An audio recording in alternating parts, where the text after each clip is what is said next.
Morning, everyone. We're trying to go ahead and get the show on the road. It's almost 9:30, if not, we're a minute away from 9:30. So we're gonna go ahead and get started. We want to welcome you to our Youth Day Annual Conference. We are excited to have each and every last one of you here. We are excited about the schools that are represented here. We have Gift Delta in the house. We have Brinkley in the house. We have a representative from the Palestine Wheatley High School District. We have a representative from Little Rock, and I done forgot the name of the school already. What's the name of your school, Simone? Yeah, I can't hear you.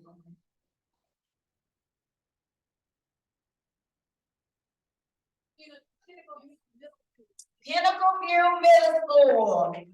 And then we have other schools on the way, but we're not gonna hold up you all's time. We realize that time is valuable. So when they arrive, they can just join in as we go along, correct? All righty then, we're gonna get ready to get started. Now we're gonna have the introduction of the Mistress of Ceremony by Miss Lakeisha Williams.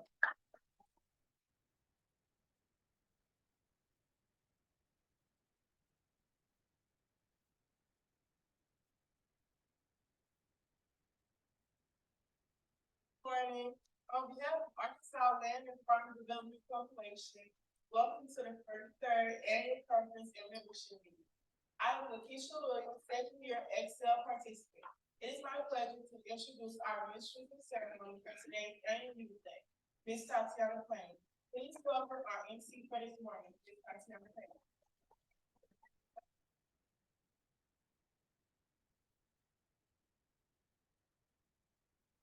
Thank you, Lakeisha, for that beautiful welcome. Can we give her another hand?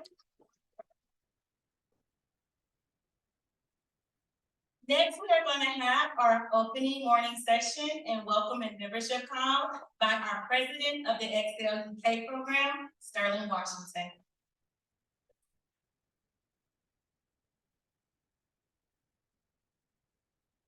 Morning. I'm Sterling Washington, second year UK participant. I'm a junior at Palestine Wheatley High School, home of Patriots. It's my pleasure to welcome everyone to Arkansas Land and Farm Development Corporation's Annual Youth Day, hosted by Arkansas Land and Community Development Corporation. Today, Arkansas Land and Farm Development celebrates 43 years of service in the area of family farming, housing, economic development, and youth services. Since its inception, ALFDC has worked hard to enhance quality and provided services to the underserved economically challenged communities. Based on work of ALFDC, the theme of this year is prosperity with disparity. Sit back, listen, have fun. Before I take my seat, I would like to do a membership call. Will all of our ALFDC members please stand?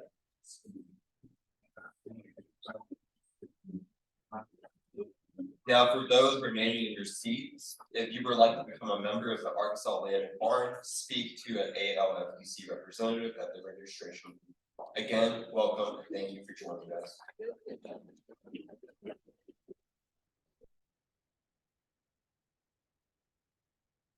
Can we please give Sterling another hand?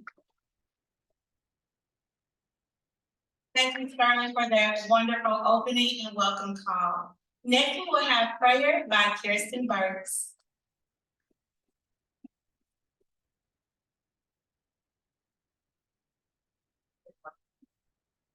Everybody bow your head, close your eyes. Dear Heavenly Father, I just want to thank you for allowing us to see a left and purpose down today, Lord. Lord, I just thank you for giving everyone traveling grace as they came here, Lord. Lord, I just thank you for allowing us to be able to meet all of them together, Lord. Lord, I just ask for that same traveling grace on the way back, Lord. In Jesus' name I pray, amen. Thank you, Kirsten, for that beautiful prayer. Can we please give her another hand?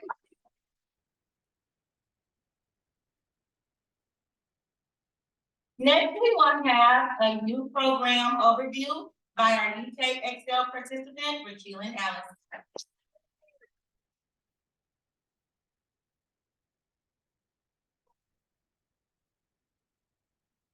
Good morning. I am Rakila Allison, a second year Excel participant and a freshman in Franklin High School. I am exceedingly proud to be a part of ALFDC's 43rd annual conference.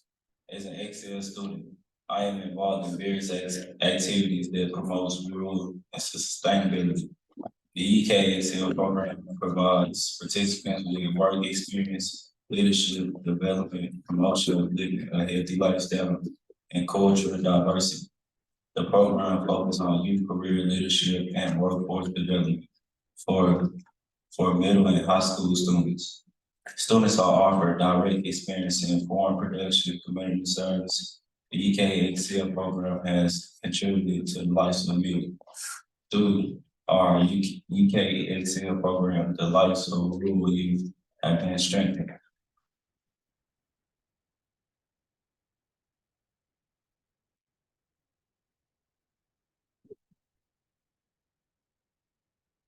Let's review another hand. Next, we will have the introduction of our participating institutions by Peyton Harris.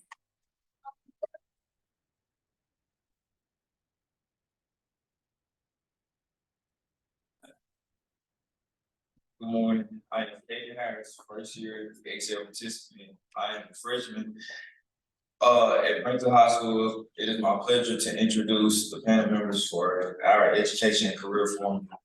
As I say your name, please stand. First, we have Christine Williams, Office of Recruitment, East Arkansas Community College. Belinda Higgins, Office of Recruitment, University of Arkansas at Pine Bluff. Miss Arnelia Hayes Carter, Office of Recruitment, Shorter Community College. Mr. Kevin Arnold, Office of Recruitment, Phillips Community College. Thank you.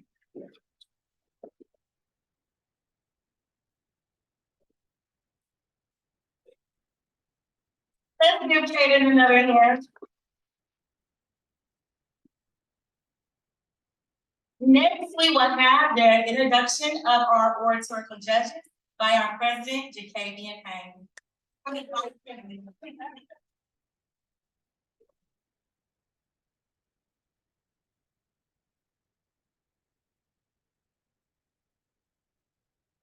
morning. I am Jacavian Payne, second year Excel participant. I am a freshman at Franklin High School. I would like to introduce the judges for this competition. As I say your name, please stand. Mr. Kevin Holmes, USDA or NRCS. Mr. Adam here, USD NRCS. Ms. Janice Waddy, retired of FSA. And Ms. Christine, retired of FSA. Thank you.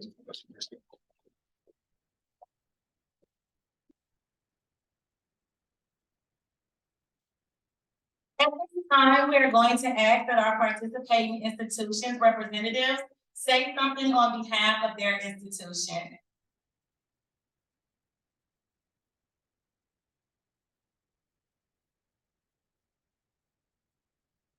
Can we please have Ms. Christine Williams, Ms. Belinda Dennings, Ms. Arnella Carter, and we're waiting on Mr. Arnold come to the stage at this time, please? Y'all give them a hand as they come.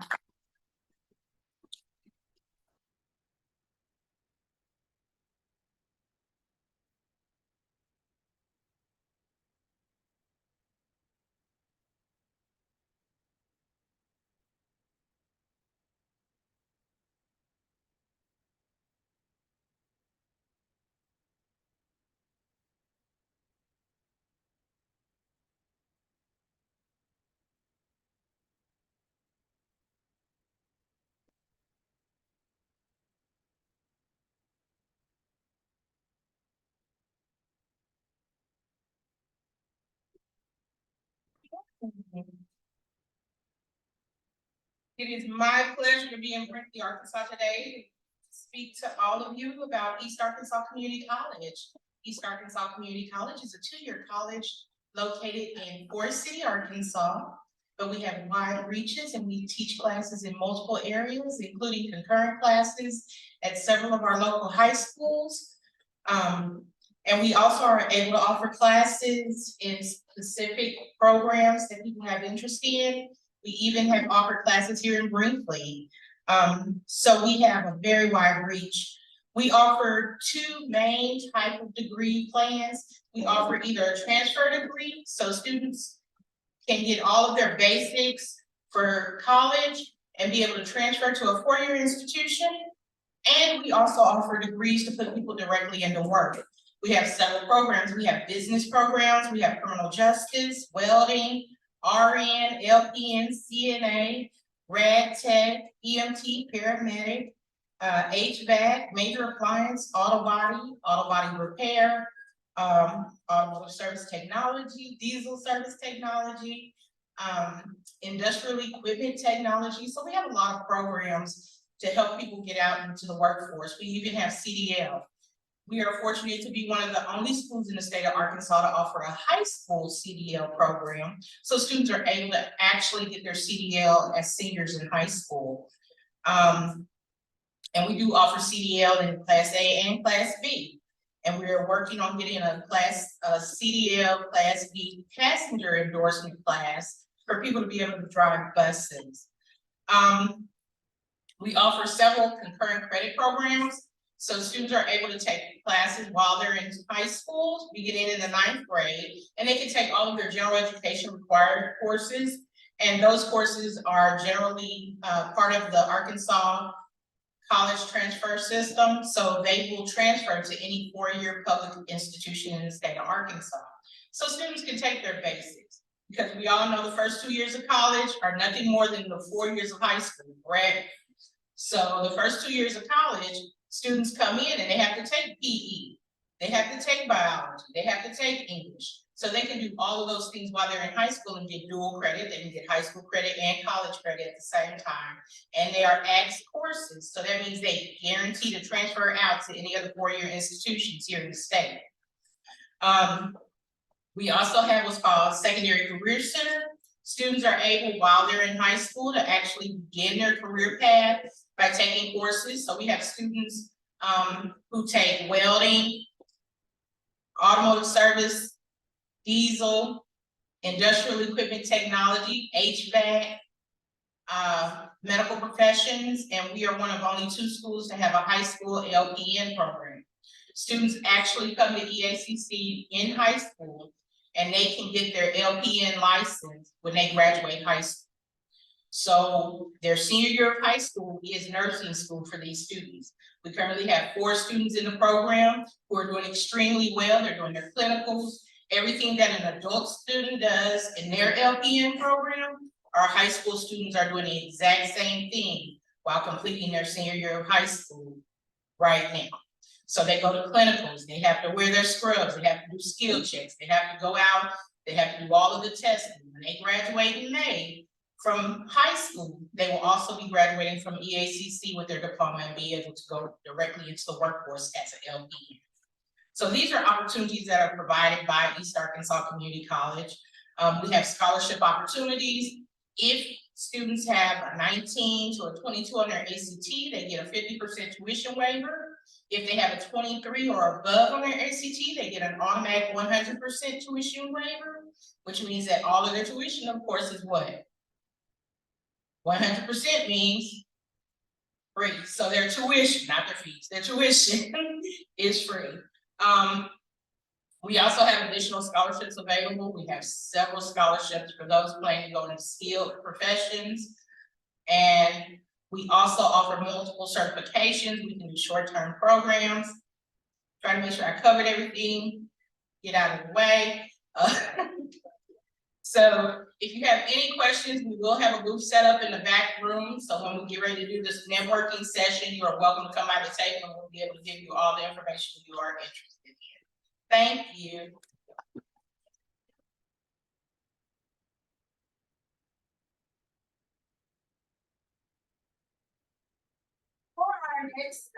Before our next college representative come, I want to let you all know that there are tickets being passed out. Those tickets are for door prizes. Those tickets are for prizes for those who have been paying attention. So, you know, we might stop in the middle of a session and ask a question to see if who's paying attention. We want you to be paying attention. We don't want you to just come here and just sit here and this is just another day. We want you to get something out of this, okay? So whoever's paying attention, be ready for some prizes. All right, we're gonna get ready for our next college recruiter.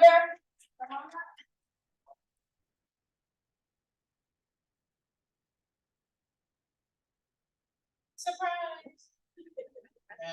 I just wanted to share one thing with you all. I don't know how I forgot this, but we are so excited that East Arkansas Community College has finally gotten a mascot. And so if you ever get a chance to get to Forest City, we have just opened a brand new welcome center, but we are now the Delta Dragons. So anytime you see dragon stuff out, y'all check us out, okay? Thank you.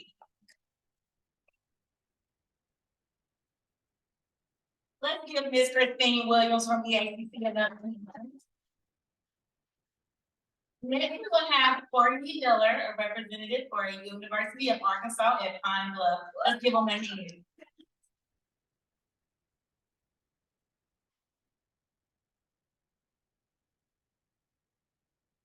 I'm speaking on behalf of Ms. Belinda Vega.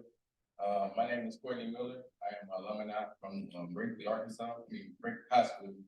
Currently a junior at the University of Pine Bluff, and my major is computer science. And I'm a recipient of the 1890 National Scholarship Program.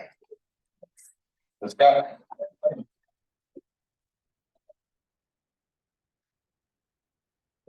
offers a full ride that pays for tuition, room and board, and fees and books. I learned about this program by being a part of the Arts on Land and Community Development Program and the UK Excel. The scholarship for me takes care of plenty of financial needs. It releases stress off my shoulders. And for me, the scholarship means not only having open doors for the future career, which is like computer science, especially the USDA with the USDA Foreign Agriculture Service, but also assists me ahead of the workforce competition. And I see my fellow peers getting a job. It allows me to go ahead and see a preview of my future career path, working at USDA as far as the Foreign Agriculture Service, as well as come to school focused strictly on my academics. For students on campus, the USDA 1890 program provides a great opportunity in helping one find an internship with work experience that can be hard to find for people in attendance to move.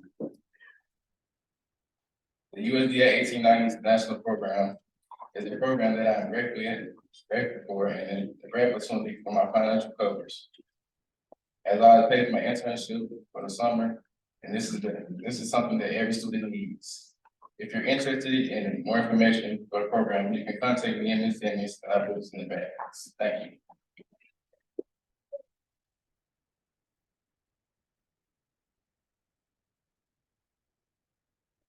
Thank you, Courtney.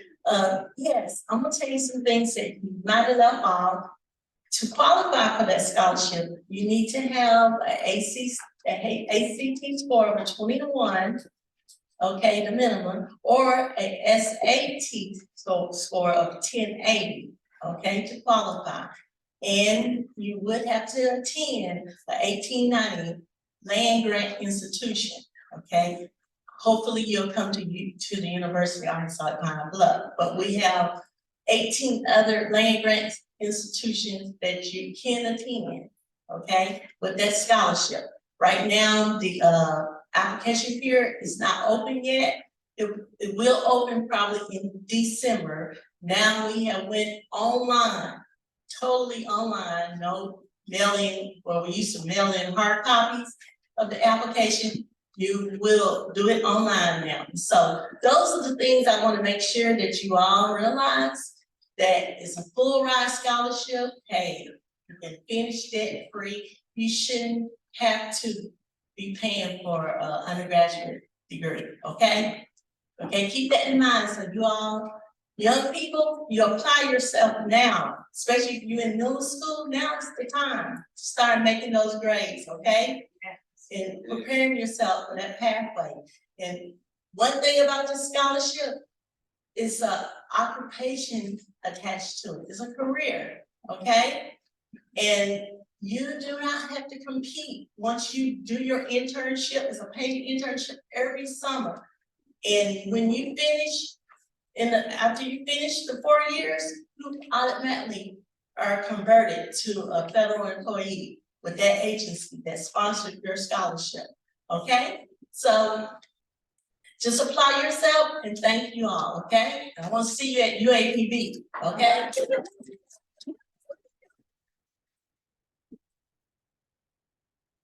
Let's give Courtney Miller and Ms. Belinda Denny's another hand.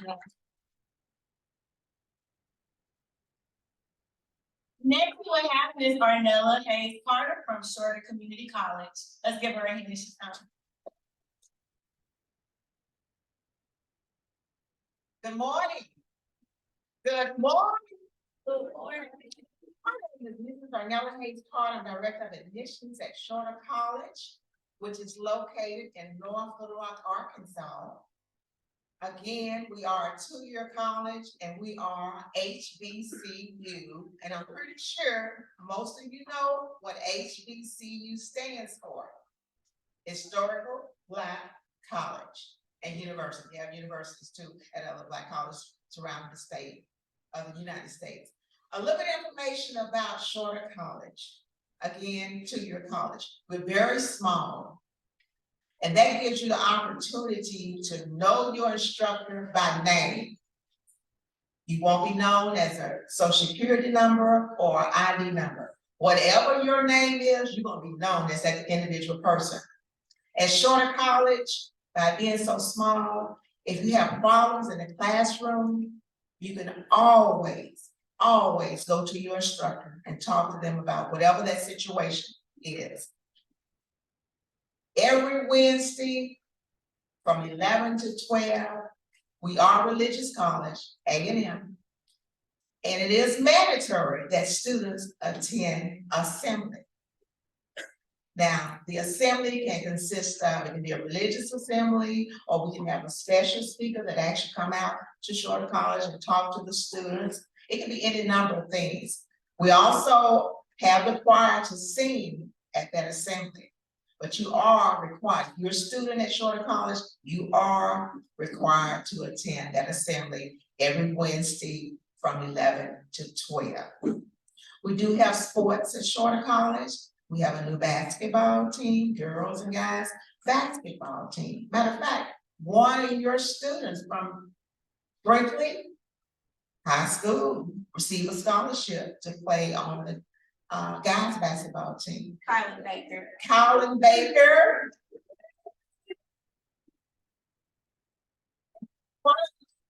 And I talked to a few minutes ago, what was his name? Your son?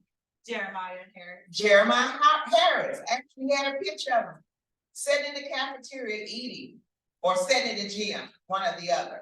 But anyway, let me go back to the eating bar because I told him about that.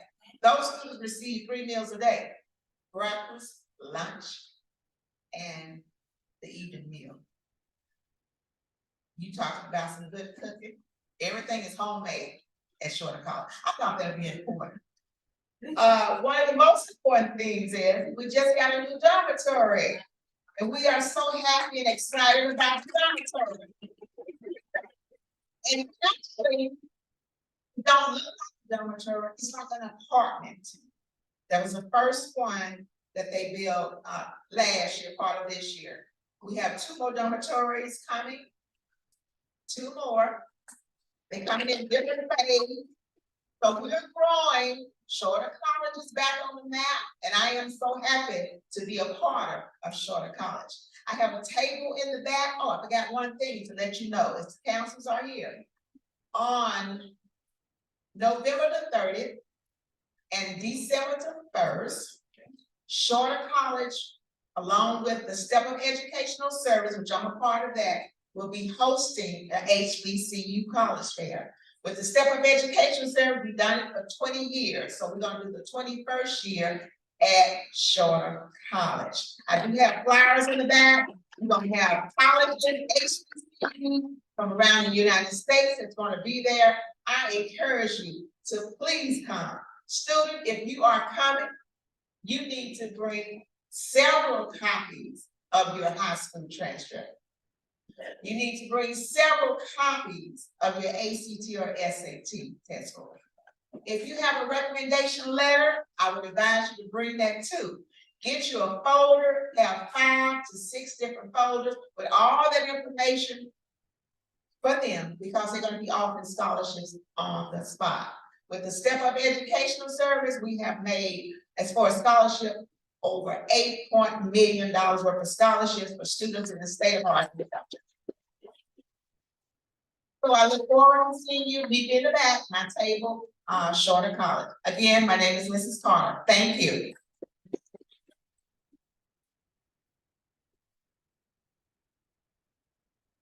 Let's give Ms. Carter another hand.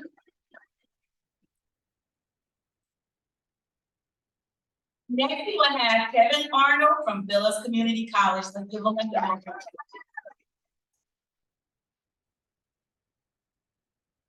Hey, everybody. I'm Kevin Martin Arnold. I think I both, either of Joe one off. I'm relatively new at PCCUA. I started in August, so excuse me if my talking points aren't as in detail. We are a partner school of the University of Arkansas, so we're part of the University of Arkansas system. Meaning that if you come with us to get your associates, you will be able to transfer off into any school that's also a part of the Arkansas system, which includes UAPB. With that, we also have 19 plus programs of study, including 18 plus technical programs. Those include anything, the technical programs include anything from nursing to welding to phlebotomy to computer technology in terms of graphic design and things like that. We actually have, over the last 9 years, well, 9 years in a row, all of our nursing students have scored 100% on the what is it, the NCLEX? How do you say it? NCLEX, on the NCLEX. And so that's a really big point. We do a really good job of preparing our nurses. It's one of the most competitive programs in terms of community colleges in Arkansas. Other parts of that is, so if you go to the university, to PCCUA, whenever you get your associates and transfer off, you are eligible for the transfer scholarship, which means you will get the same rates as you are paying at PCCUA while you're at the University of Arkansas if you decide to go to the University of Arkansas. It doesn't necessarily go with like some of the other ones like UAPB or ASU, but with specifically University of Arkansas, you will still be paying that $77 per credit hour on top of the fees and stuff that are included with the campus. There's some new programs that we're starting to do is we'll be launching a study abroad program where students will have the chance to go to 20 plus countries.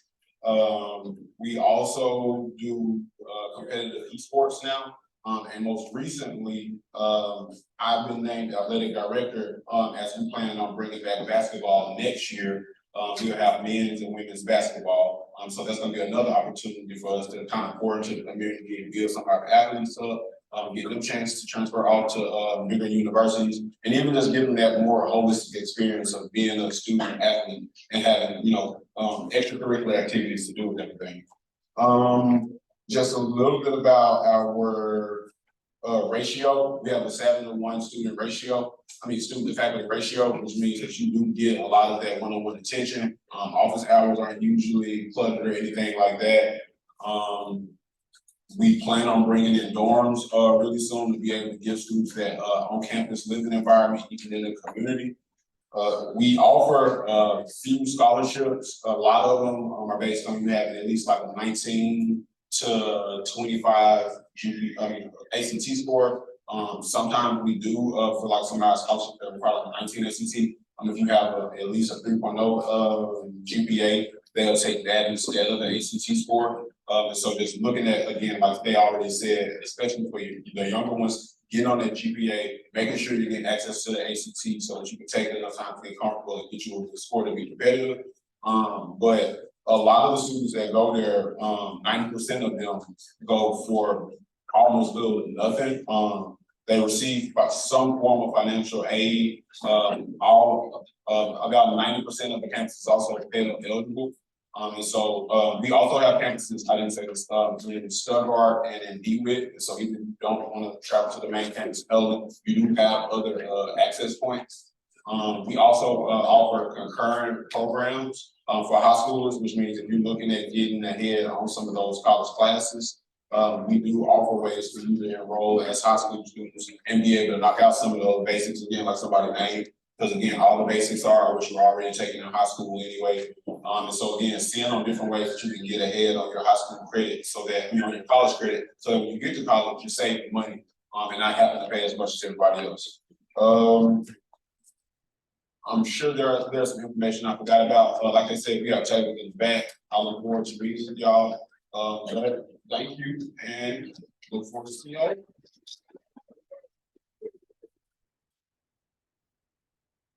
Mr. Kevin Arnold, another hand. We are going to take a quick 15-minute break. Before we take the break, we are going to draw a ticket for a prize. I hope you guys have your tickets ready.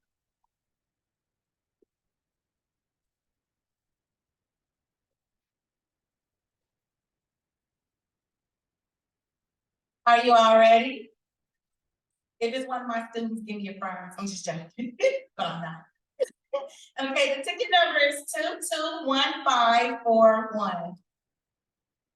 Again, that's 221541. Do I need to draw again?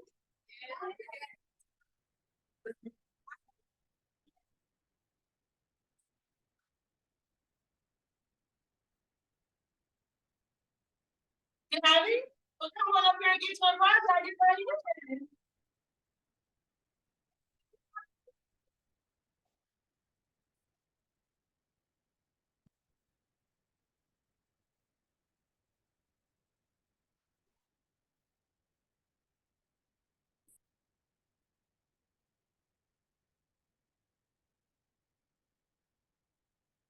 We're gonna draw another ticket. You go ahead and get your tickets now. Okay, we have 221540. Again, this is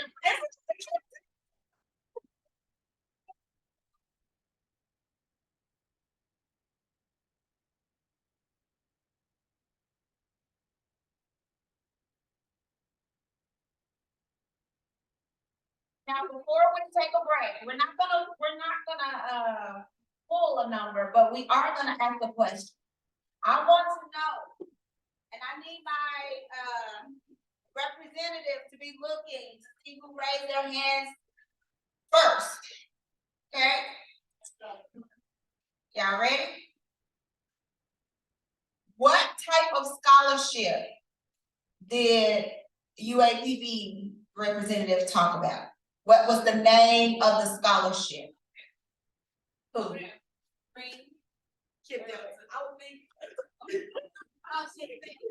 She was thinking.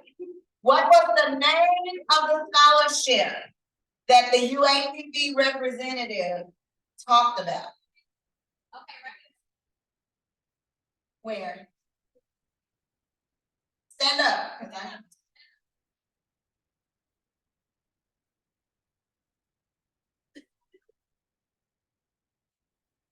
The what? No. Nobody?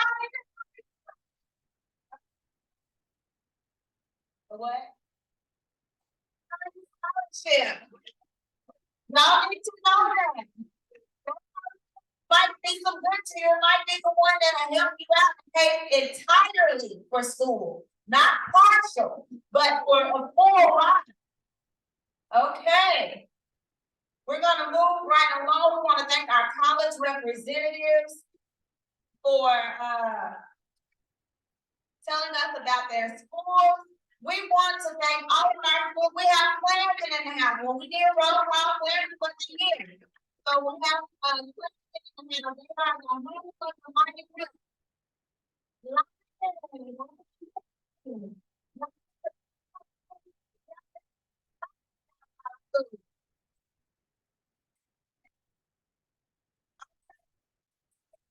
a 15-minute break. That'll give you all time to go back there and network with the college representatives. We also have some USDA representatives in the house. So take your time, let's network, and then let's be back in about 15 minutes. When we come back, we're gonna get started with our oratorical session. All right.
everyone, we're gonna get ready, get back to it, we're gonna jump right back into our next session.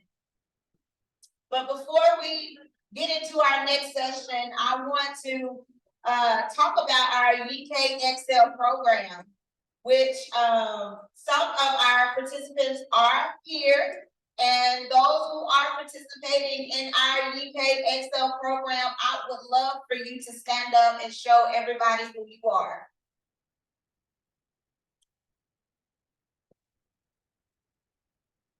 All right. Now, the age range for this program is 13 to 18 years old. We the 13 to 15-year-olds, there's two groups. They are the Excel students, and they participate in a 2-week camp. And during the summer, our 16 to 18-year-olds, they're actually involved in a work experience. And some of our students or participants, we partner with USDA. They go and intern at some of their offices, and they come out with a great experience. It is a great experience to be a part of this program. The network is great, great opportunities. That is how my boys started off in this program, the UK Excel program. Both of them are enrolled at the University of Arkansas at Pine Bluff. And that's where we learned about the 1890 scholarship through this program. Just is many benefits to this program. If you're not involved, get involved. We would love to see your faces. We will start our application program again around next April, March or April. We send applications out to the school. We want you involved. We want to see you. We want to push you and help you on your career path. That is what the program is for. So with that being said, I'm not going to prolong the time. Our oratorical speakers, are you all ready? If you are, we're going to have you to come on up here. Those that are representing your school, we're going to have you come and sit at these tables. We want y'all to cheer on your fellow classmates.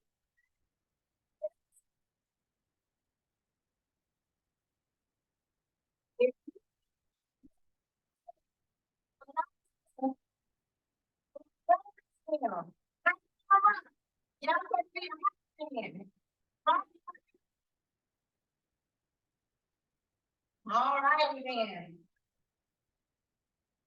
We're gonna get ready to get started. We're gonna have our MC to come back up.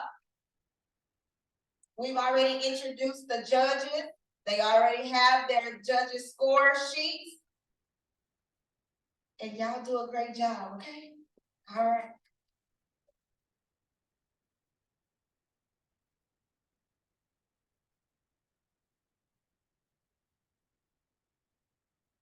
Let's give our Chief of Finance and Operations another hand, Mr. Shika Miller.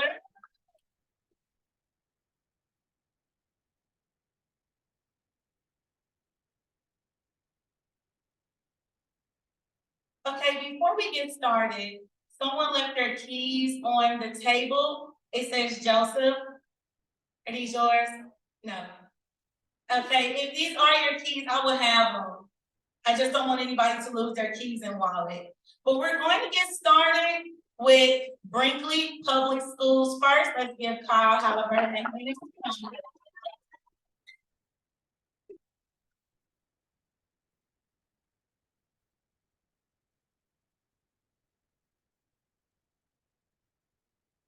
Good morning, everybody. I'll be talking about.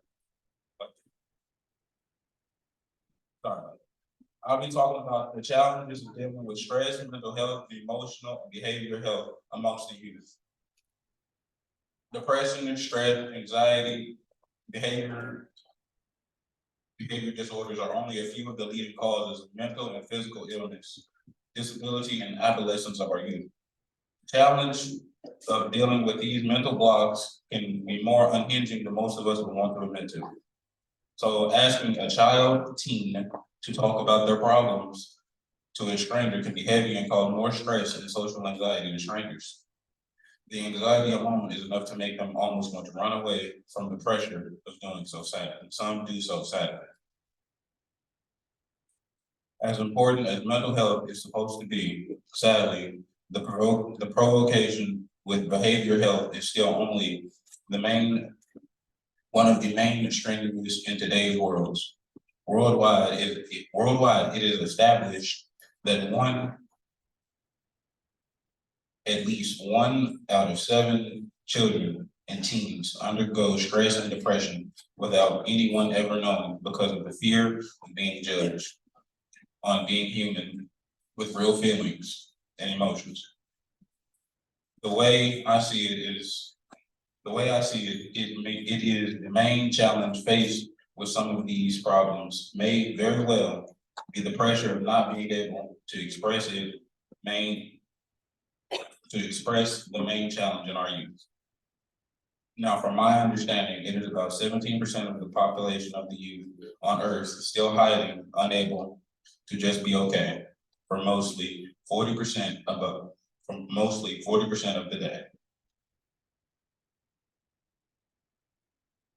But the brain is an amazing place to explore. I personally feel the way to really understand it is to go on and explore it. So that's what I did with today's new technology and mainly research. During the research, I found the founding father, Mr. Sigmund Freud. Freud's theory of anxiety can be found in the National Institution of Health.gov. He theorized, I quote, in photosynthesis, libido and aggressive drivers will clinically uncharge because of the persistent recession. Excuse me.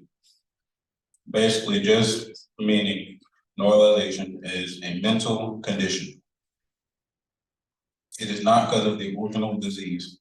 Most adolescents experience more anxiety during high school years and middle school years, probably because they're trying to maintain healthy grades and keep the grades with good credits.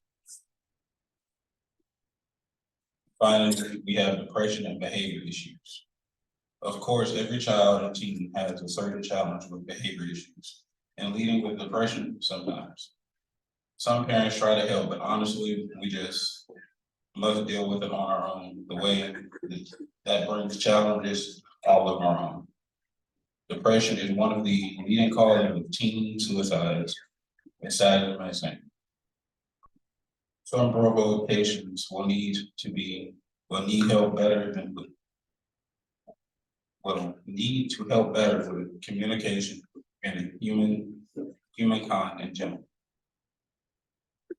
In conclusion, the challenge with dealing with stress, mental, emotion, and behavior amongst the youth is mostly consistent of school life, maybe a bad home, not being able to express their feelings with who they really are, and sometimes teen pregnancy. All those factors lead to depression, anxiety, stress, behavior issues, mental blocks. Maybe one day, with more research, we will be able to understand these challenges a little more.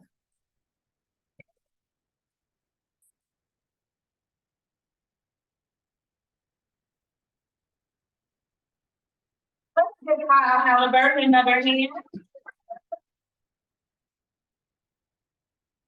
Next one have representing Clarendon High School, Aiden Nichols.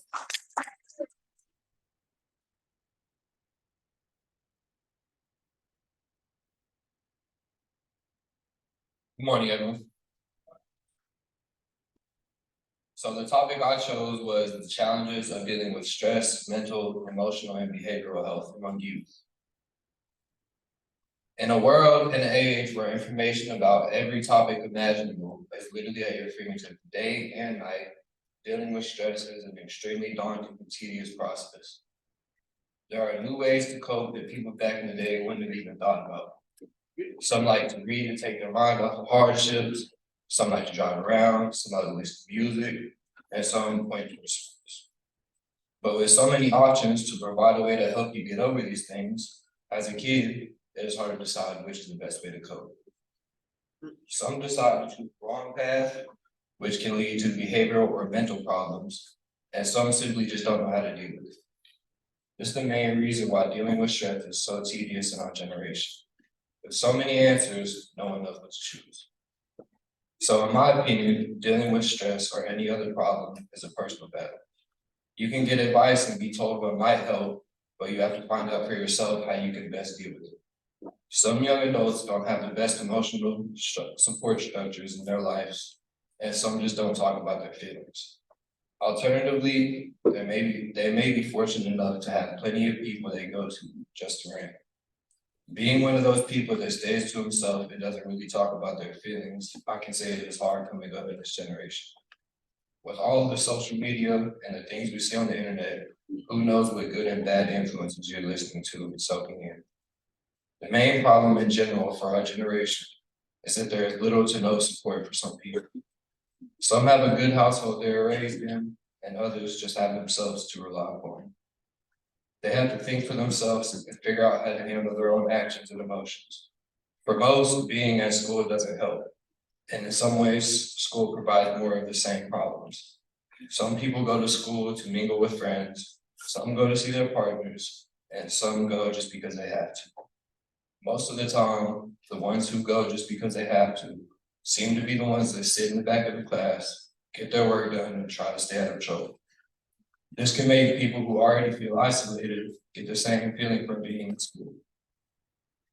So dealing with stress, mental, emotional, and behavioral health among youth is tricky. It's hard finding the answer because there are so many options. People have to realize for themselves how they can best deal with their problems and still be able to move forward from them.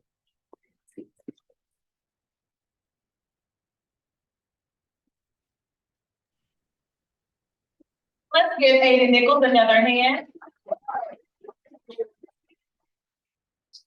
Next, representing Kid Delta is Timothy Cannon.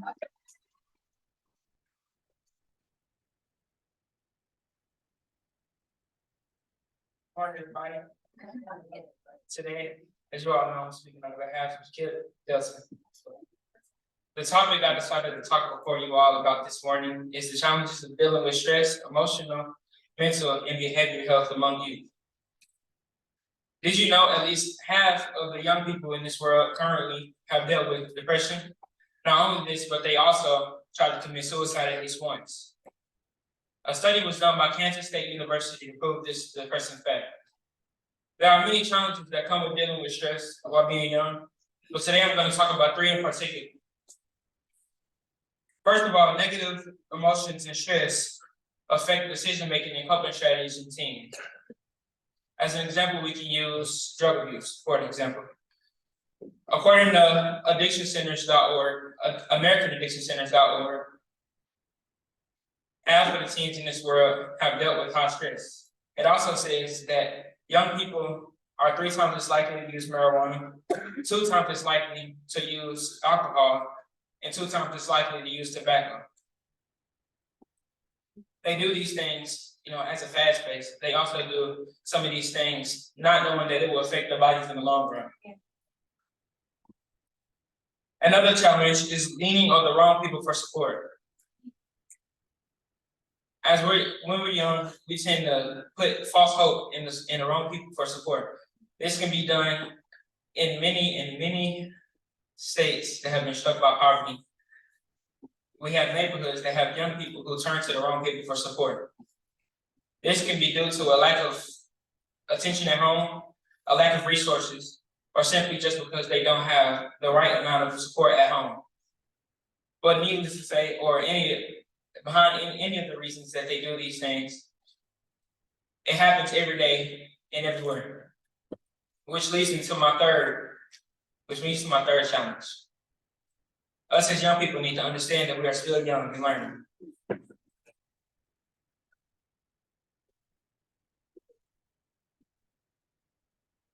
As young people, we tend to stress over things that we don't have enough wisdom on, right? There's a song by Stereophonics named 1,000 Trees, and there's a statement in there that says, it takes 1 tree to make 1,000 matches, and it only takes 1 match to burn 1,000 trees. This saying that it only takes 1 negative thought to stop 1,000 positive thoughts.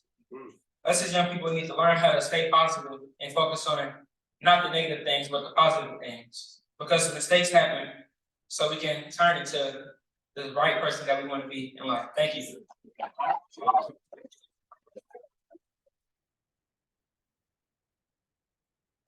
We can find another here.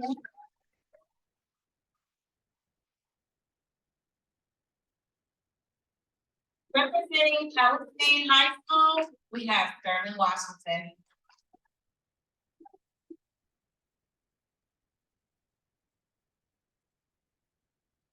Good morning, everyone. The topic that I chose is the challenges of dealing with stress, mental health, and behavioral issues among them. When it comes down to dealing with our mental emotions, we try to be there for those we care about. But yet, when it comes down to our youth, these issues are sometimes unacknowledged or even ignored by some. These issues are just as serious as anyone else. Today, I will discuss the mental health and stress among the youth, impacts, and how we can help them. It's important to recognize the issues that our young population face so we can aid them and help them live life to the fullest extent possible.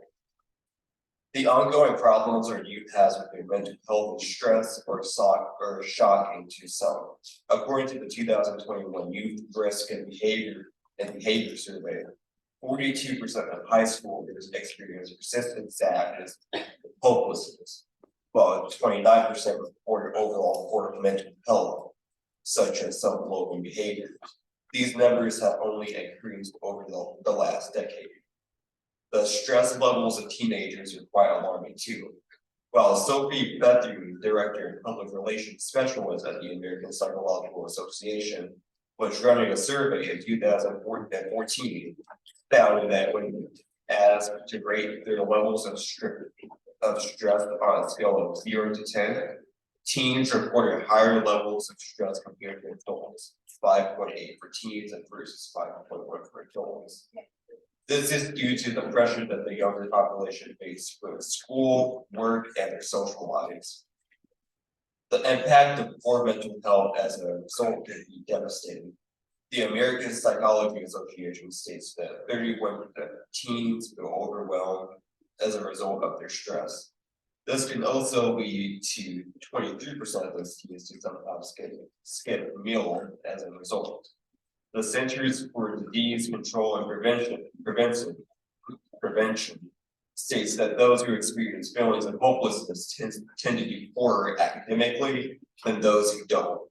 Moreover, those who experience mental health problems are more likely to be involved in higher risk behaviors like drug abuse. It is also important to note that some groups are more likely to be affected by mental health issues than others. According to the Youth Risk Behavior Survey, the groups who are more likely to attempt suicide are women, American Indians, African Americans, and those who experience same-sex attraction at 13%, 16%, 14%, and 33% respectively. Furthermore, these are also the same groups that the YRBF shows to be more likely to be bullied at school at 17%, 18%, 9%, and 32% respectively.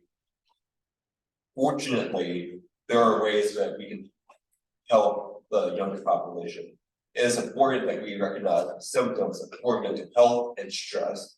Medline Plus, owned by the National Library of Medicine, shows that some common signs of stress and depression in teens are irritability, trouble sleeping/eating, withdrawal from social events, feelings of tiredness and fatigue. Spending time with those who are affected by their mentality helps them deal with their emotions better. Just a simple conversation with them could possibly make someone's day. All in all, it is important to make sure that they know that they are loved and valued. As I've talked to you all about, the mental health problems of our youth is growing more and more. These health issues can lead to devastating effects. However, they can be addressed accordingly by making sure they know that they are valued. In this day and age, we are facing a mental health crisis. However, each and every one of us in the crowd can be a solution. it's crucial that we spread awareness and always be there for one another.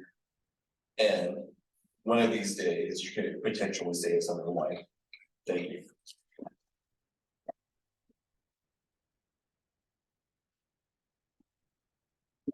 Marilyn, any other hands?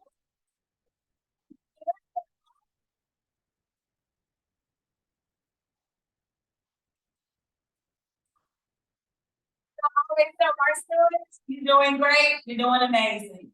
So we're gonna have our Vice President of ALFDC, Ms. Lashika Miller, come at this time. Y'all give her a hand.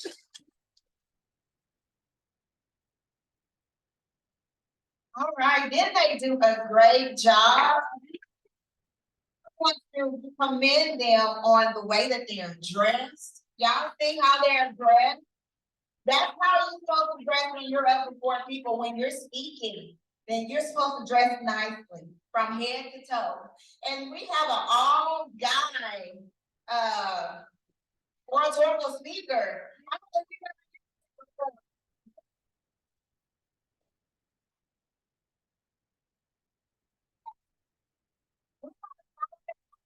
judges to calculate the scores. We're gonna pull another number.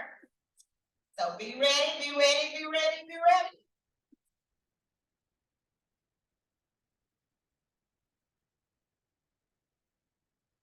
I'm gonna call the last four numbers. There are 1549. 1549. Okay.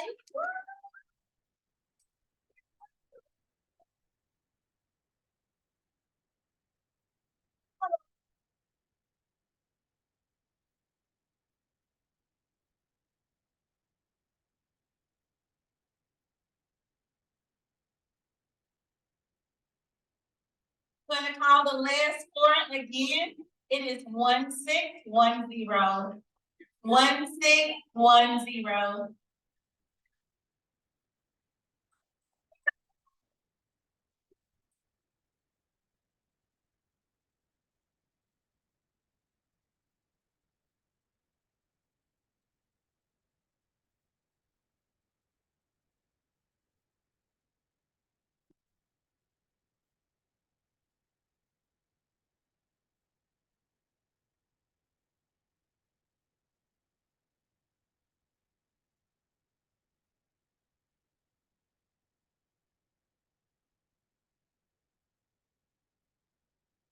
All right, you guys, get your tickets. You ready?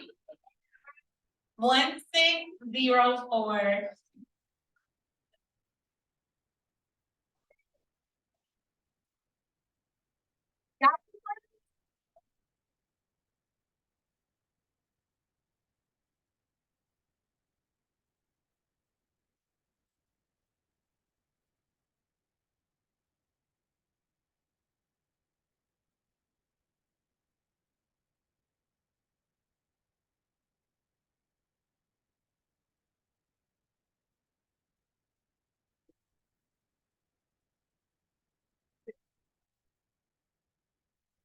Y'all want one more? Yes, what? Okay, y'all get it right. Y'all don't need to come for you, we do manners up in here, right?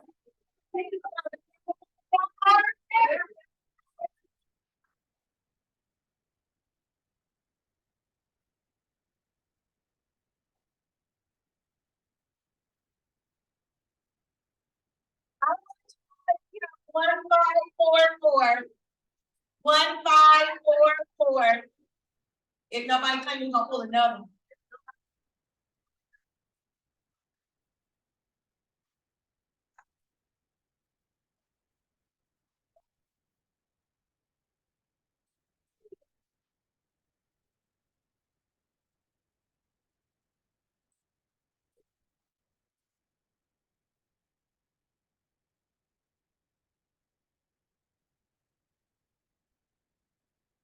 Later on, okay?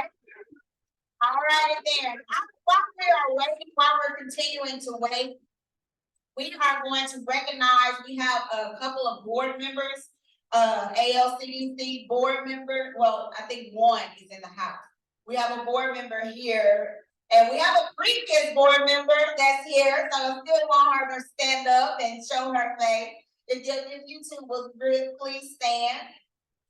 These are our board members, number one, that keep the organization pushing, and so we want to recognize them on today. Our staff, I want our staff to stand up. They have been working extremely hard to get this together. Ms. Tatiana Payne, which is our acting youth director, she has been working hard contacting the schools. I'm pretty sure that y'all know she's been getting on your nerves, right?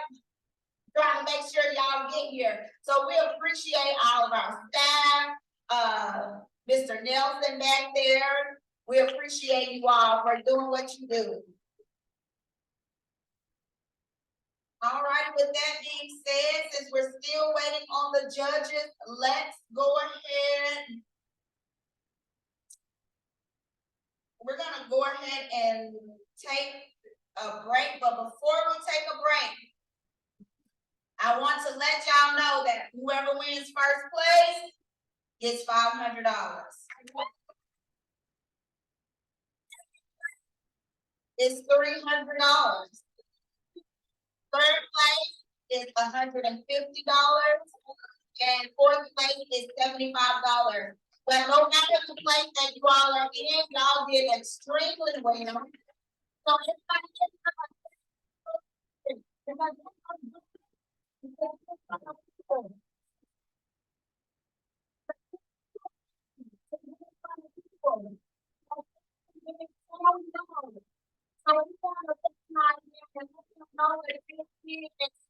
extremely well. It's a hard thing to get in front of people and talk, especially when they just sit there like a lump on the log. I'm saying, y'all know when you get in church and everybody gets there, that's not a good feeling. All right, then, and also we have an additional award to give out, and that will go to the school who brought the most kids. And that will be $250. It will go towards that school.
first group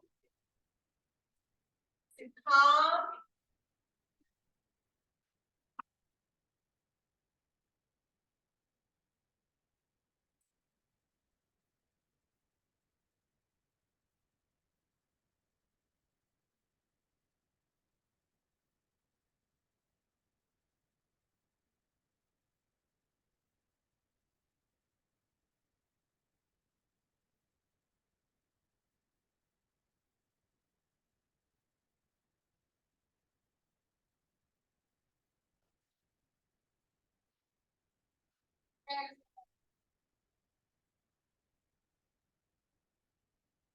And they're gonna give us a song.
The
Lord, please, hold on.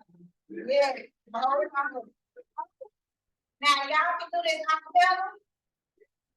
Y'all can use the music. We ain't got that much time, that's what I'm saying. We got to move right along.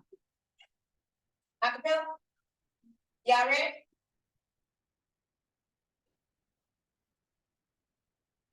Y'all ready? Okay.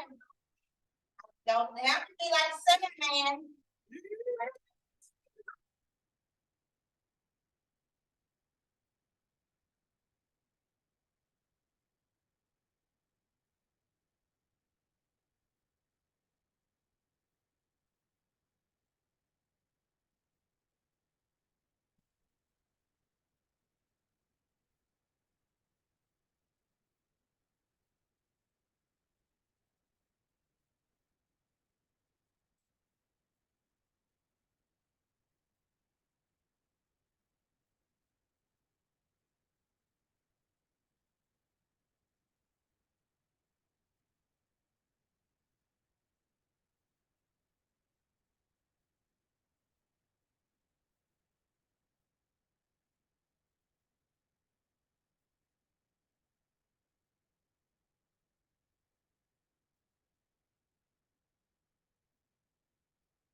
Okay,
we want to thank you, Brainstorm, for getting up here.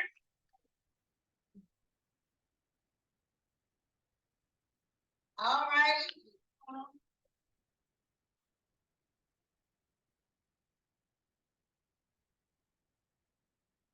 Thank you. We're gonna move on. We wish we had time to allow everybody to sing. Right along, we have our judges have tallied the scores and they have made their decisions. Okay, so we're gonna have a drum roll for the first place.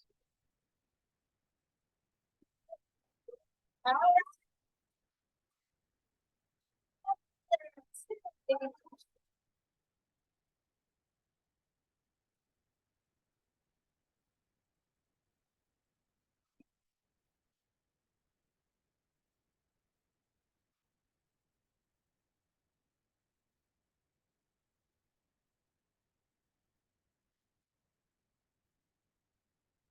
The second judge.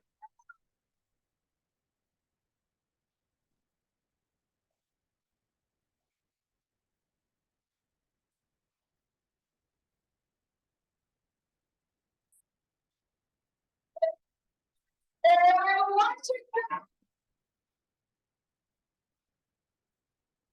Listen.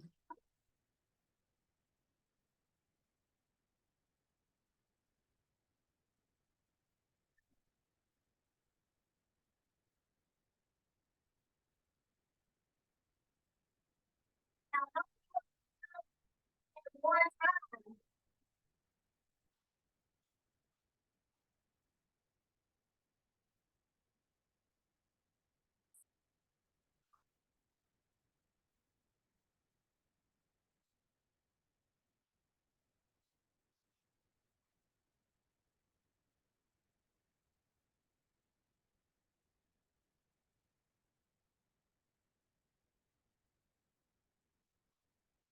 The place, if you have already called your name, let's stand over here so we can get your picture.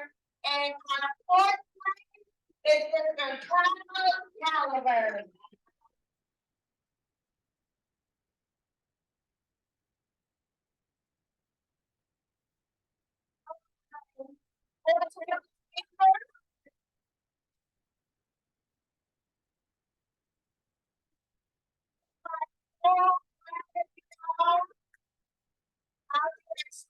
Well, if y'all just come up here or wherever you want them to stand to get their picture.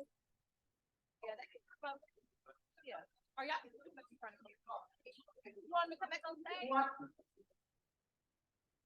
Yeah, y'all go jump for the phone.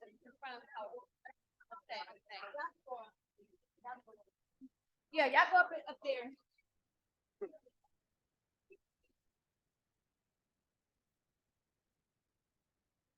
Okay.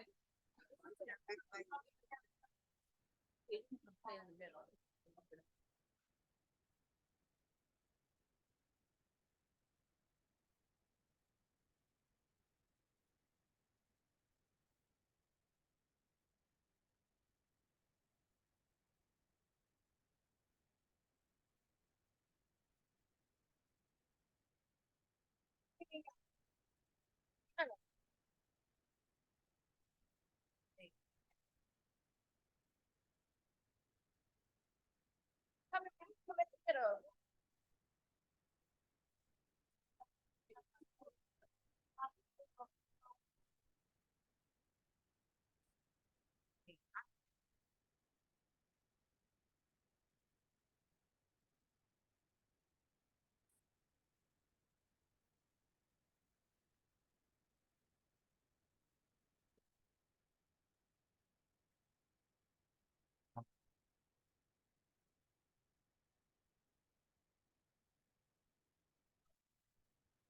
One more.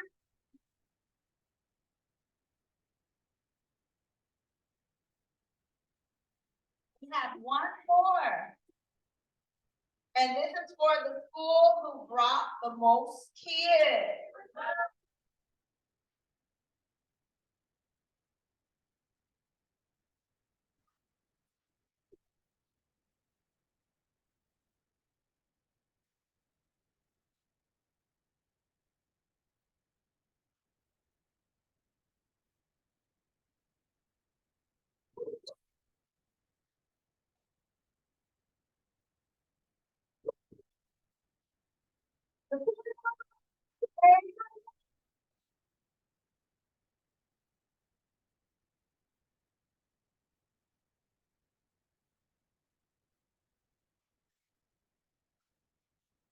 Coming down and participating.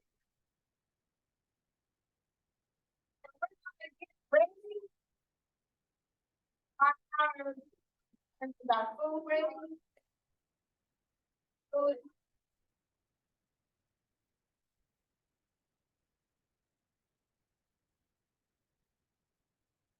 Okay, so our food is. We're gonna check and see.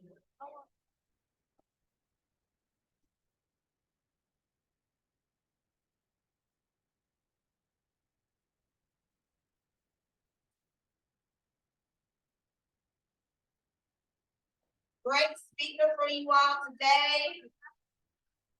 And he's also a musician. A saxophonist.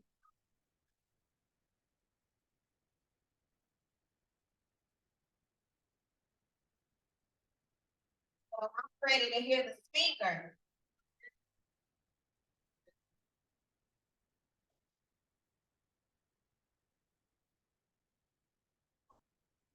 Okay, 5 minutes, so the food be ready in 5 minutes, so let's just take 5 minutes and get ready to start lining up.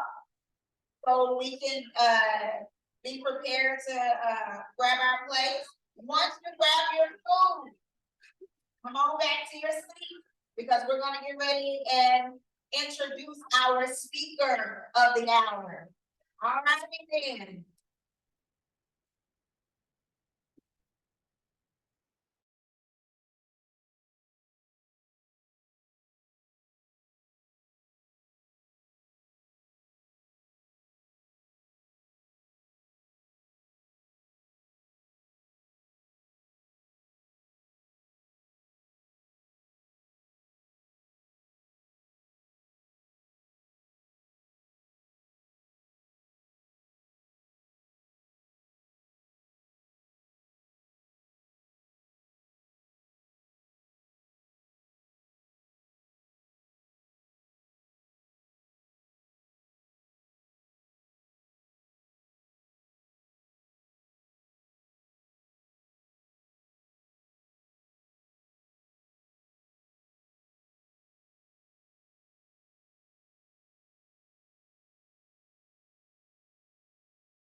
Want to get ready to start the lunching session. I know there's still some people still getting their food, but as you get your plate, we're gonna ask that you just come and sit down. And while you are eating, we want you all to continue to eat and enjoy your food. We're gonna get ready and introduce our luncheon speaker on today, and that's gonna be done by Miss Alicia Leon. Y'all give her a hand.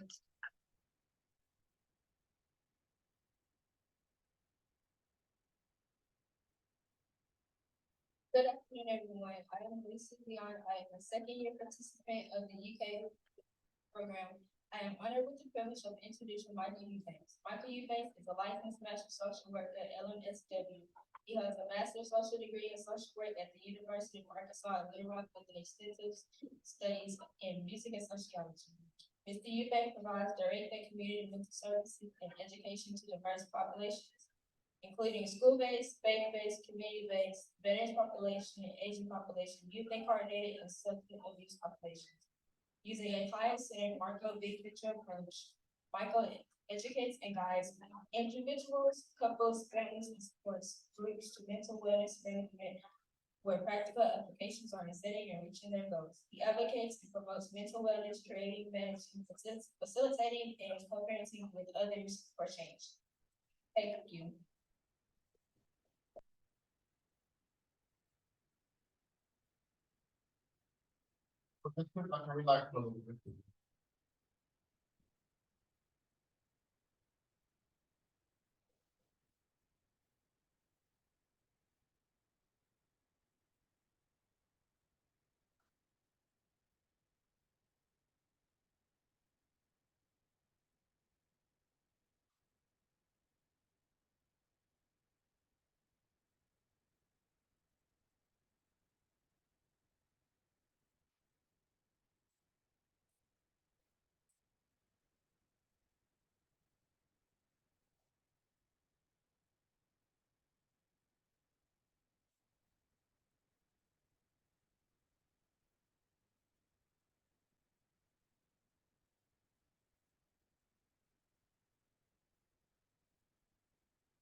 How you doing?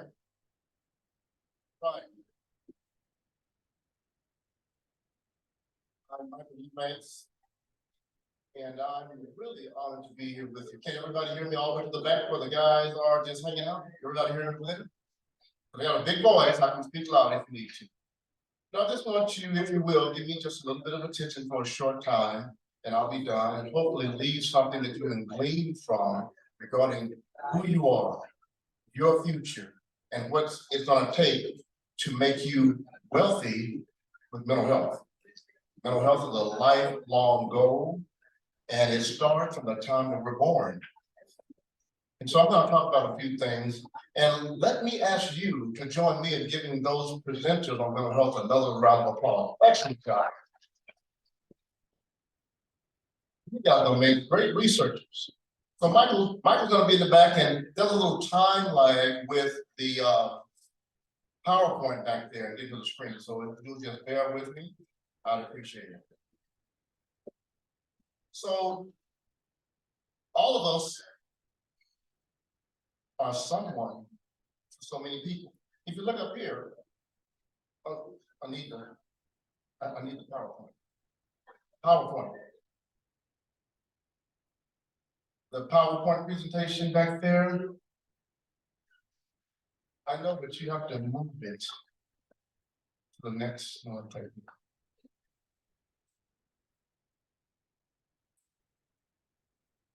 So again, all of us are in a family, and we all belong somewhere. And so if you look up here, keep on going, Michael. Keep on going to populates.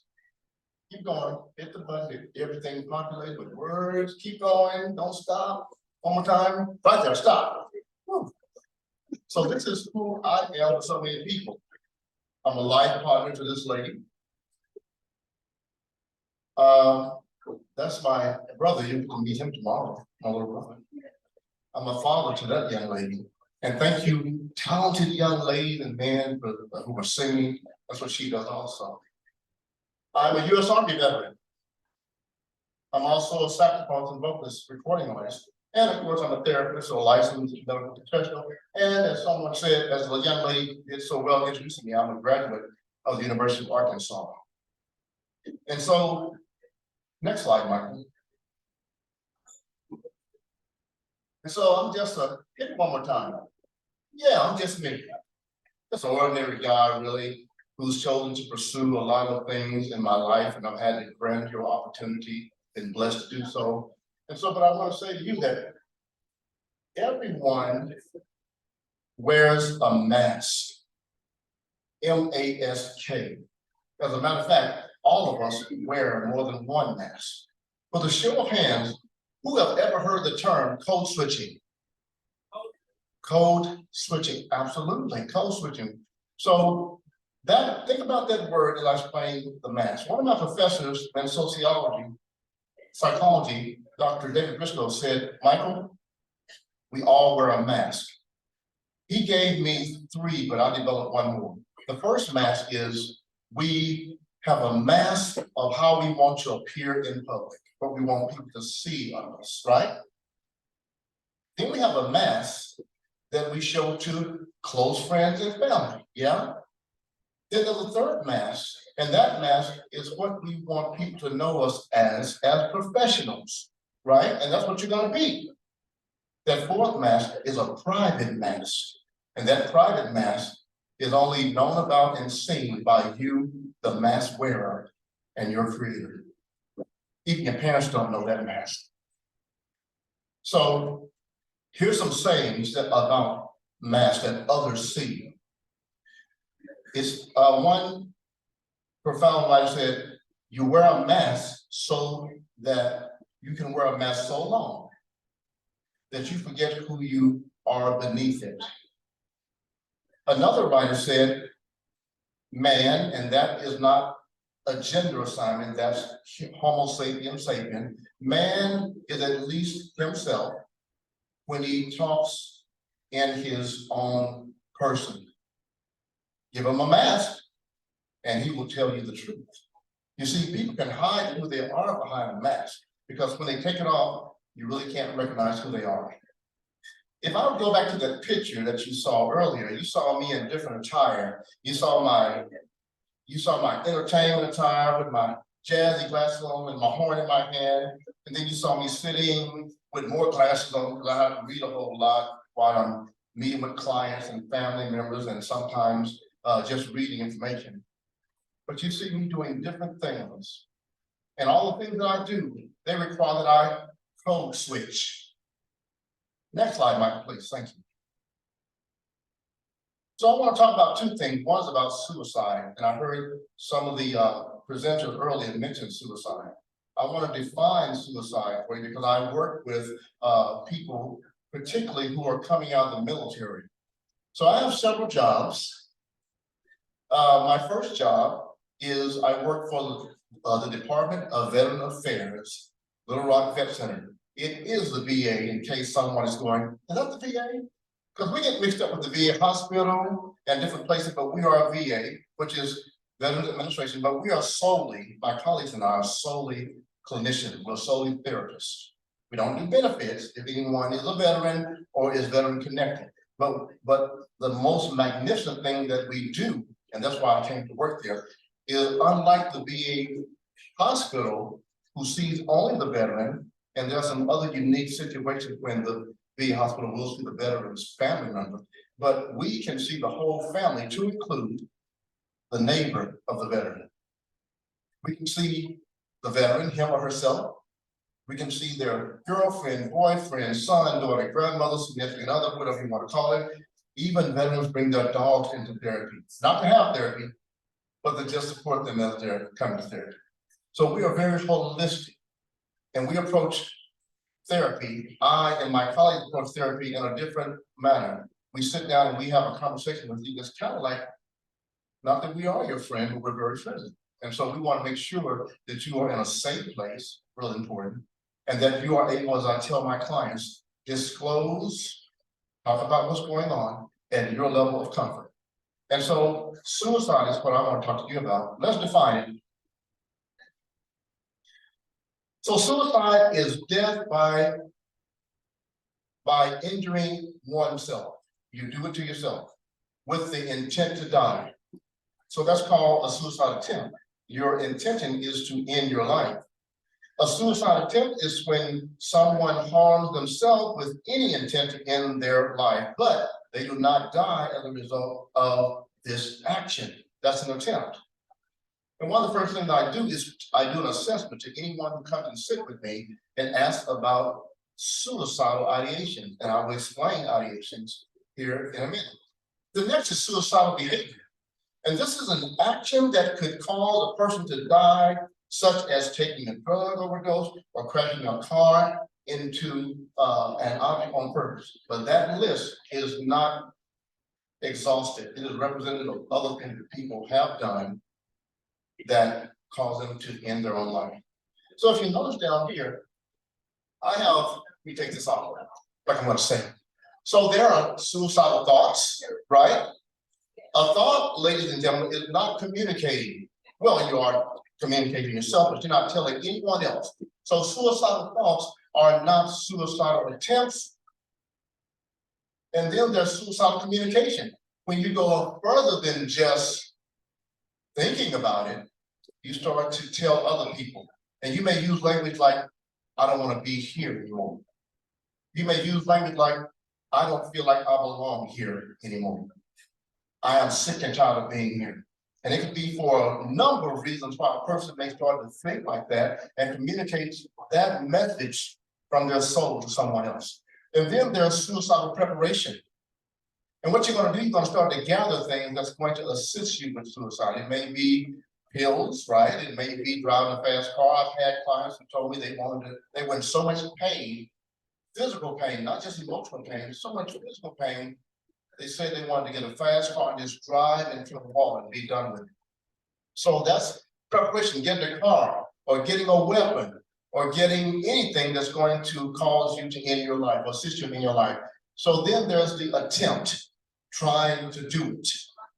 And I'm happy to report to you today that all the attempts that I've talked to people about were unsuccessful because they were sitting in my chair talking about the attempt they made. And I was really happy to sit with them and sometimes cry with them, right?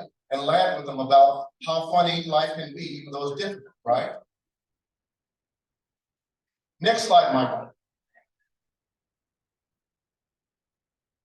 You guys won't believe what Michael and I had to do to make this happen, man. He's back there, I'm up here, we got stuff going on all over the place. So then, I don't want to share that. So then there is this idea of suicidal silent behavior. And I would like for you, if you can, pay close attention to this, because how many intend on going to school?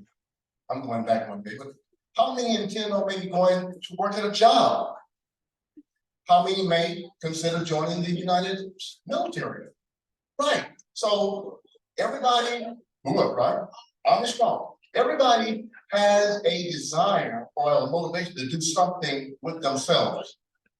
But ladies and gentlemen, you need to understand that suicide can prohibit you from reaching that goal. So here's some suicidal silent behavior you need to know about that you can see within yourself, and importantly, maybe see in a friend or somebody close to you.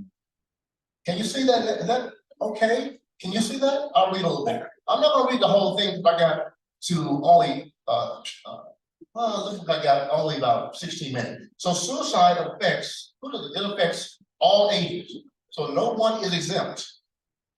It doesn't respect color, race, age, geographical location, nor your financial stability. So suicide, so in 2021, suicide was among the top 9 leading causes of death for people ages 10 years old to 64 years of age. Suicide is still now the second leading cause of death for people age, hear this, 10 to 14 and 20 to 34. And we're going to talk about why a person may consider suicide as we move on. So here are several factors that increase the risk of suicidal thoughts, behaviors, and they include mental health disorders such as depression. Depression, ladies and gentlemen, is a serious thing. Anxiety and other modes of mental disorder, alcohol and/or drug abuse, impulsive behavior, history of trauma or abuse, family history of suicidal ideation, and previous suicide attempts. Now, there's some other warning signs. Michael, next slide, please. Are you tracking me? Cool. So know this about suicide, warning signs. Not everyone, listen, not everyone exhibits or displays those signs in the same way that you may think they do. But there are warning signs and there are causes to be concerned. Let me give you a brief story.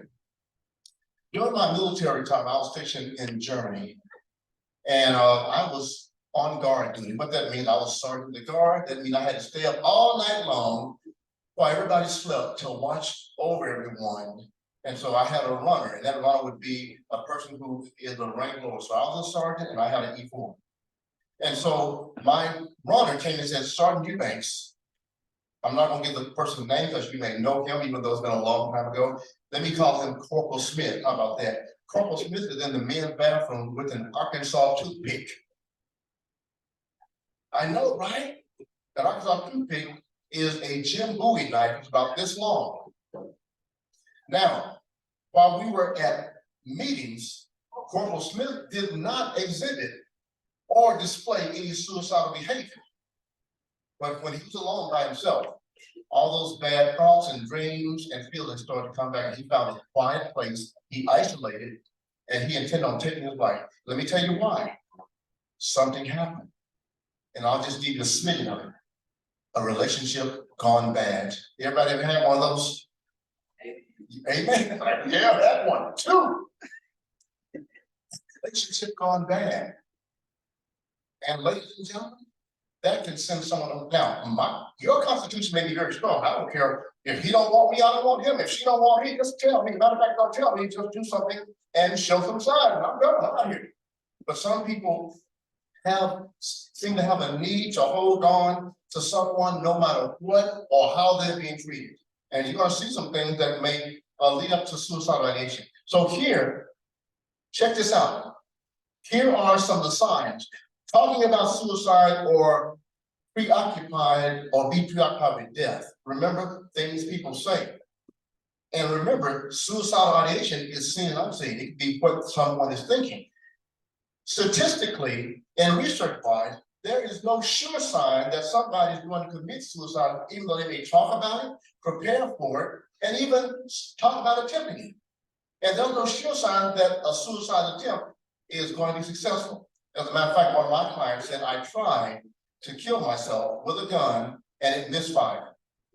And so he was sitting there in the chair talking to me because that past act did not occur. Another sign, risky or reckless behavior such as reckless driving, unsafe sex. Can I say that? Yeah. Self-harm behavior such as cutting. Let me make it bigger. Cutting. Talking about feeling hopeless, as we said earlier, or having nothing to live for. There's no one. Older people sometimes do that when their significant other has passed on, sometimes when their dog has died. People become pet parents. And when the last person or last soul, living soul they relate to is gone, they feel alone and they feel like, hey, it's just me, so why am I still holding on? Another sign is researching, trying to find suicide methods and or acquiring weapons. Here's some other signs. Physical change in appearance and hygiene. Now I know, man, I dress all kind of ways. You don't want to see me when I'm working in the yard. You go, is that Mr. Your That's a therapist, that's a musician. As a matter of fact, my wife and I can be in the grocery store. And when I don't have a horn in my hand, someone will say, hey, where's Michael? She'll say, he's right here. So sometimes we can be unrecognizable, but when you know somebody who's sharp and always, got dressed to the nine, right? And all of a sudden you see them dressed in real, what we call unkept hair and even hygiene, body odors, not washing their face and taking care of themselves. Another sign is increased use in alcohol or drugs and sudden drop in grades.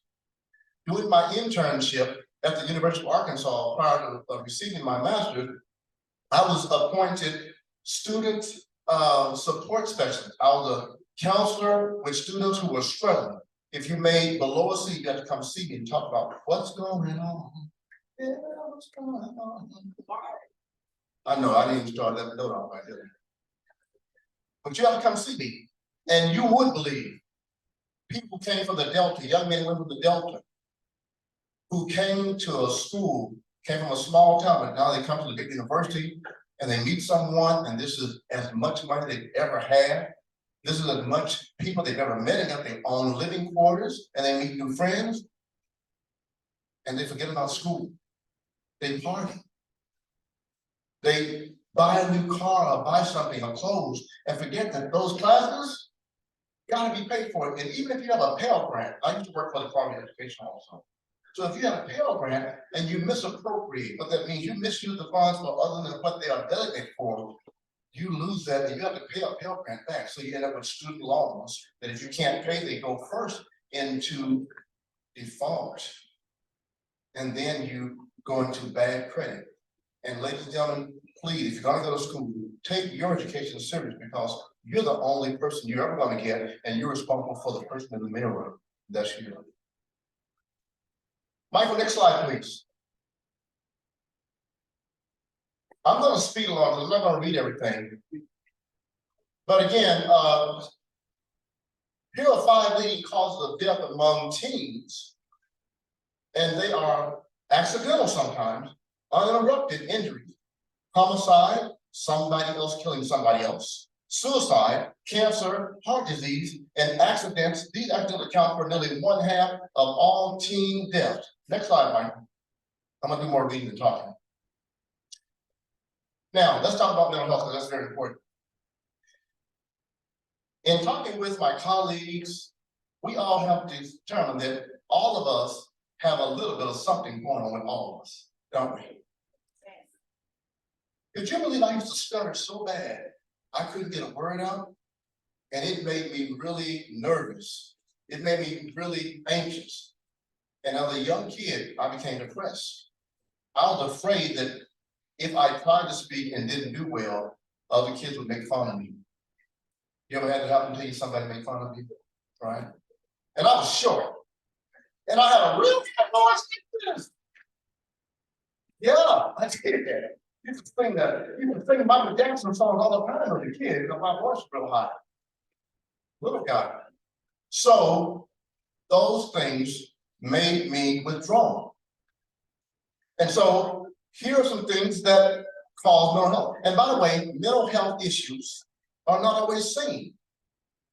While at UA Little Rock, I used to work with disability services, and the director there explained to me that it was hard to get students to come to disability service. Why? Because they were afraid that the classmates would see them go in, and then from that point in time, either harass or taunt them or disconnect from them, they'd be alone. So there was what we call in our field, no uptake of services. So here, mental health includes our emotional, psychological, and social well-being. It affects how we think, feel, and act. It also helps determine how we handle stress. How we handle stress, relate to others, and make healthy choices. Making healthy choices. Mental health is important at every stage of our life, from childhood, adolescence, and through adulthood. Now, there's so much study and so much I could talk to you about mental health from the time you were born to the day to today where you're sitting right now. As a matter of fact, not to brag and not to scare you, but I love what I do. And I kind of see people when I sit and talk with them. A few questions, I can see kind of your whole life. I can't see what you experience, but I can see your whole life and see that you have maybe some abandonment issues. See that you have some issues growing up where there's some abuse and neglect or bullying, or see where you have a developmental learning disability. Again, I had that. There's a little bit something going on with everybody. Next slide, Michael. Okay, where am I? Okay, so the next thing about mental health is that here are some things that cause a person with a mental health issue to possibly, not always, but possibly become suicidal. So suicide and suicidal behavior occurs in people with one or more of the following, what we call neurodiverse things going on in their life. And neurodiversity is mean that that's the way their brain works. So bipolar disorder, borderline personality disorder, depression, drugs or alcohol use and abuse, post-traumatic stress, trauma, post-traumatic trauma. It's not here, but sexual trauma, schizophrenia, and histories of physical, sexual, or emotional abuse, a stressful lifestyle, and life issues, such as serious financial and relational problems. People who try to take their own lives are often trying to get away from the situation that seems impossible to deal with. And so many who attempt suicide are seeking relief.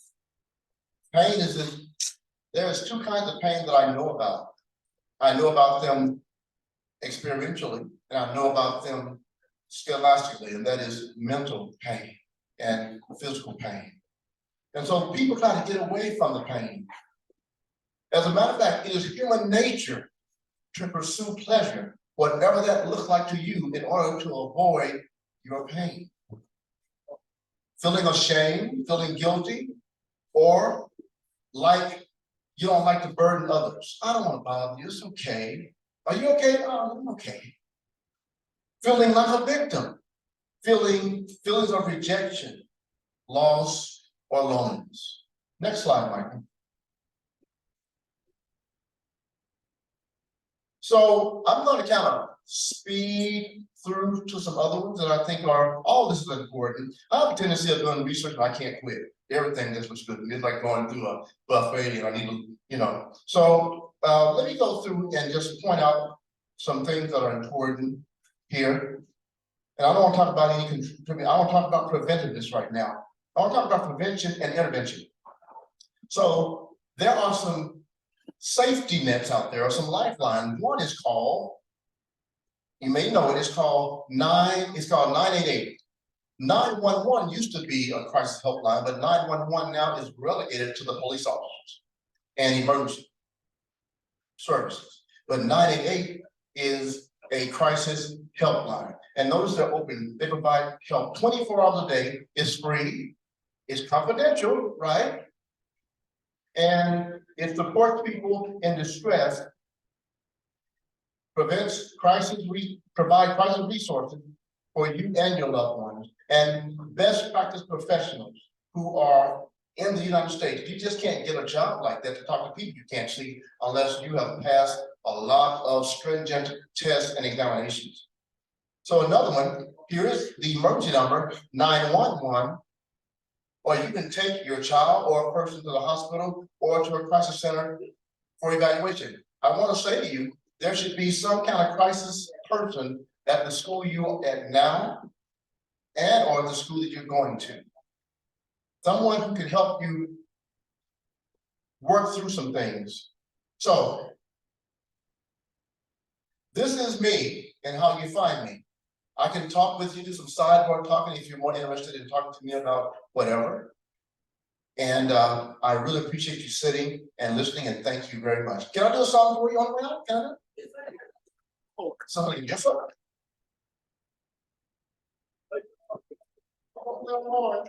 I'll the saxophone. I play a lot of horns. Thank you, Michael. Appreciate it.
Mike, thank you all so much.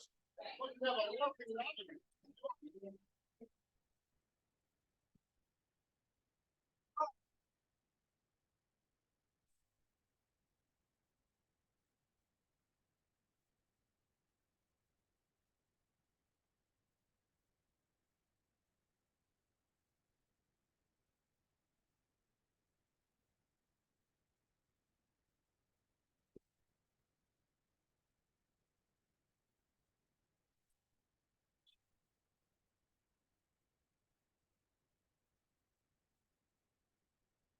And that our mental health is still permanent. And with more and more youth struggling day by day with mental health issues, it's important that we have some type of awareness. Thank you. Have some type of awareness about mental health. We want our kids to strive and not battle with mental health so they can succeed in life. Now, how many of y'all know that, how many of y'all think that it was a lovely day today? I know he was dancing.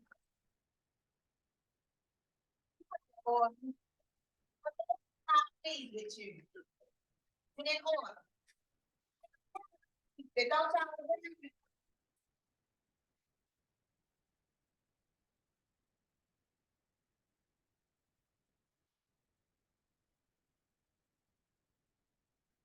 Present.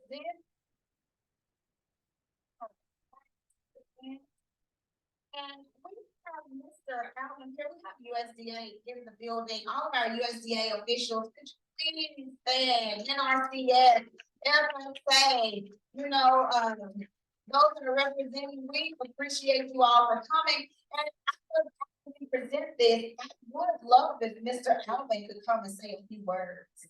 We normally have him on the agenda and I don't want him to come and not say anything. So we want to give him that opportunity. Also, there is a Cash River counseling service by Miss Jerlisa Swanigan. So it's suicide and a crisis hotline. So if y'all are interested and you have something going on, some type of, you know, suicidal thoughts or anything like that, y'all can reach out to Miss Jerlisa Swanigan. Is she still here? No, okay. Y'all can reach out to her. For counseling. We are going to present this plaque to Mr. Michael Eubanks in recognition of invaluable services rendered to Arkansas Land and Farm Development Corporation and Arkansas Land and Community Development Corporation and our 43rd Annual Youth Day Conference, dated October 27, 2023. We appreciate you for coming. Now, without further ado, we're gonna turn it over to Mr. Alvin Peter. He's gonna say a few words, and then I'm gonna allow him to turn us over.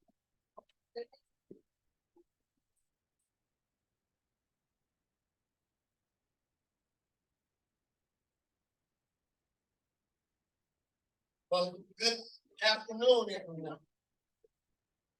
This is a very, it's been a very good conference for you all. Just to say a few words. Let me get your attention.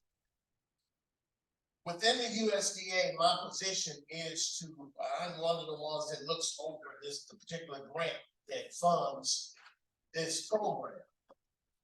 We've been doing this program for over 25, about 28 years. So this gives you an opportunity to shine. It gives you an opportunity to meet new people. It gives you an opportunity to overcome fears. Because getting up on this stage and talking and expressing yourselves, it's hard for some people. But when you look past your fears and understand that the information that you're sharing is what you know.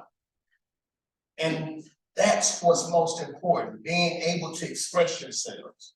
We've heard about mental health, which is growing in our communities and in the world.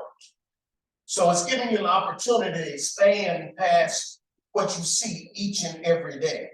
So applaud yourselves right now. I'm reminded every day that I go out and speak to students about what tomorrow is going to look like.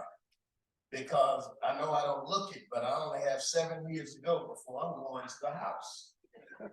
And so somebody has to replace me. I'm looking out at you all for that replacement. Because what you put into the world will come back. What you desire will shine if your heart's in it. So each and every day that you go to the schools that you all attend for high school, prepare for what's next. Is it college? Is it a trade school? Is it entrepreneurship? I tell students that when we bring you in the USDA as an employee, I want to know what do you like doing on your own time. Because you went to school to get an education, but it doesn't say that you have to work for someone else your whole life. So what you put out, make sure that it shines so somebody else sees your light. So I thank you for the opportunity. And at this appointed time, I've been given the ability to say, I bid you all a farewell and have a good evening and a safe trip home. And may God bless you.